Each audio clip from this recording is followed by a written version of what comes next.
Hello, good morning to you all, and welcome to Crimes You Have Probably Heard of but don't really know the details. Today, we'll be covering the mysterious disappearance of D.B. Cooper. Now, I guess you all know it involved a plane, a mysterious man, and money, and although this is a very long and complicated case, I'll try my best to explain the tip of the iceberg. Let's start! In November 24th, 1971, the day before Thanksgiving, a man named Dan Cooper boarded a flight from Portland, Oregon to Seattle, Washington. He was in his mid-40s, wore a business suit, a black trench coat, brown shoes, and carried a briefcase and a big paper bag. He arrived at his seat, 18C, and ordered a soda and bourbon. After takeoff, at about 3 p.m., he passed a note to a stewardess, which initially she ignored. Cooper flagged her down again and said, quote, "Miss, you better look at that note. I have a bomb."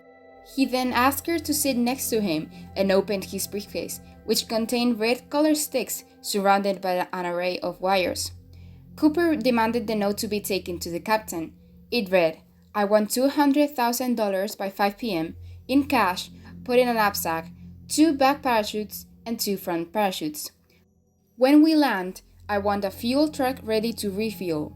No funny stuff, or I'll do the job." One odd detail was that Cooper asked the money to be exclusively in $20 bills. The flight landed in Seattle, where he exchanged the passengers for money and refueled the airplane. Cooper took off again to Mexico City. By his request, the plane stayed below 3,000 meters, and in the middle of the night, Cooper jumped out of the rear end, disappearing to the night, never to be seen again. Today, we have the pleasure of having former FBI agent Russell Kalam. Good morning, Mr. Kalam. Good morning, thank you for having me. Mr. Kalam, could you tell us about the FBI's take in this story? Well, first of all, the FBI case was called Norjack, which is a short for Northwest Hijacking. There isn't much evidence in this case. The only clue about Dan Cooper's identity was DNA that was found in the black tie that he took off before jumping. It was also found, near the place D.B. Cooper had supposedly landed, a Boeing 727 booklet on how to open the rear doors of the plane. And even that is very inconclusive. Also, about 9 years later, in 1980, a young boy found a rotten package filled with $20 bills that matched the serial number in a beach called China Bar, but they only amounted to $5,800. We originally had 800 initial suspects, but we were able to cut them down to 24. And why is Cooper identified with the initials DB if his name is Dan Cooper? The FBI isn't sure where they came from, but was reportedly a mistake from wire service. But I must admit that DB sounds cooler. It sure does. Could you tell us about the suspects considered by the FBI? My favorite suspect is Richard Floyd McCoy. In April 1972, 5 months after the D.B. Cooper heist, Richard was arrested for hijacking another plane. They had the same modus operandi. They both hijacked a plane and parachuted out of the rear end of a Boeing 727. They both requested 4 parachutes and they were calm during the heist. They both passed a note about the bomb and they both contained the phrase, "no funny stuff." Another suspicious coincidence is that both crimes reportedly occurred when Young University, where McCoy was a student, was on break. Perhaps the most riveting detail is that members of McCoy families identified an object on the plane by Cooper, but that object was never publicly identified. However, he was ruled out because he did not match the descriptions of the flight attendant. He also had an alibi, as he was with his family during Thanksgiving, the time of the first heist. For his second heist, he was imprisoned for 45 years, but he escaped from Pennsylvania's prison and died in a gunfight with the FBI in Virginia. There are many other suspects, as in the following year similar letters confessing, eulogizing, or claiming to be Cooper's brother were found. Alright, thank you very much, Mr. Kalam. We'll now talk about the second suspect, which was Dwayne Weber. He claimed to be D.B. Cooper in his deathbed, and his wife Jo is very suspicious of him. Good morning, Mrs. Weber. Good morning, I'm thrilled to be here. When Dwayne was in his deathbed, he told me, "Joe, I have to tell you something. I'm David Cooper." Many times he had nightmares of leaving fingerprints on a plane and other weird fears.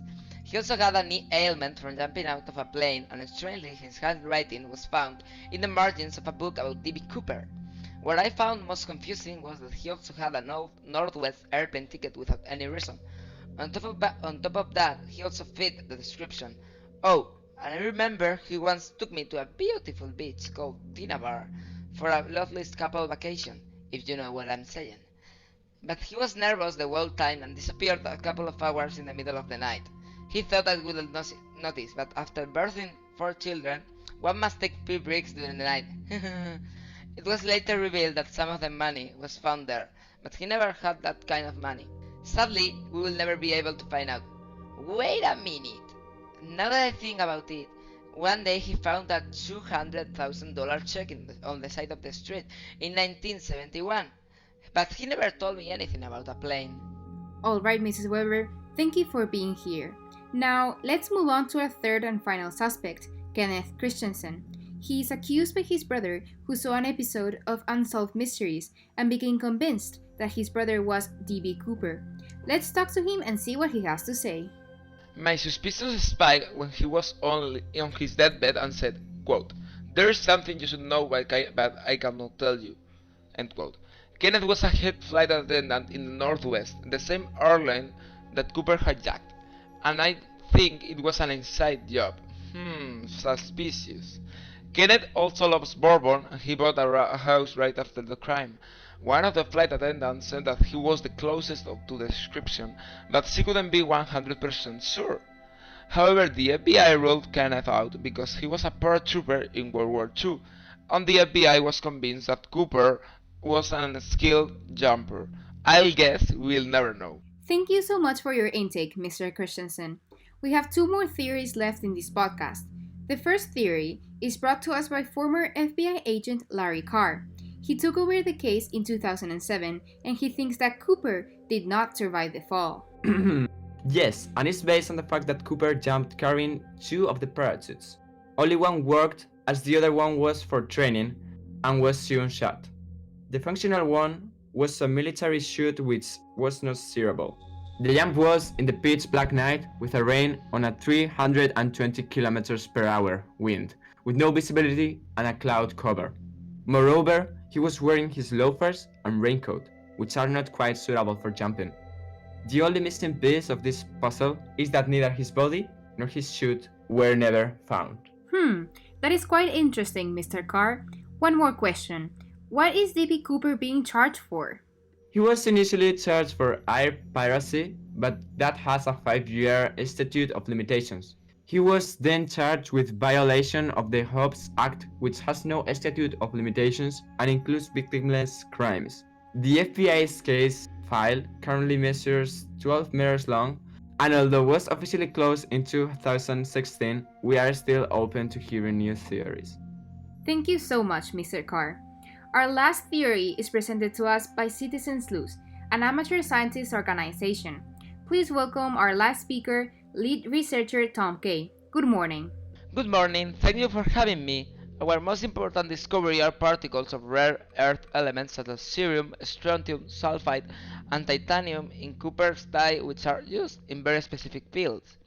In the time they were used at Boeing for an advanced supersonic transport plane. Therefore, we think that Cooper was probably an engineer or a manager. Thank you very much, Mr. K. And that is all for today. What do you think happened that night? Let us know in the comments along with other crimes you'd like to hear about. Goodbye!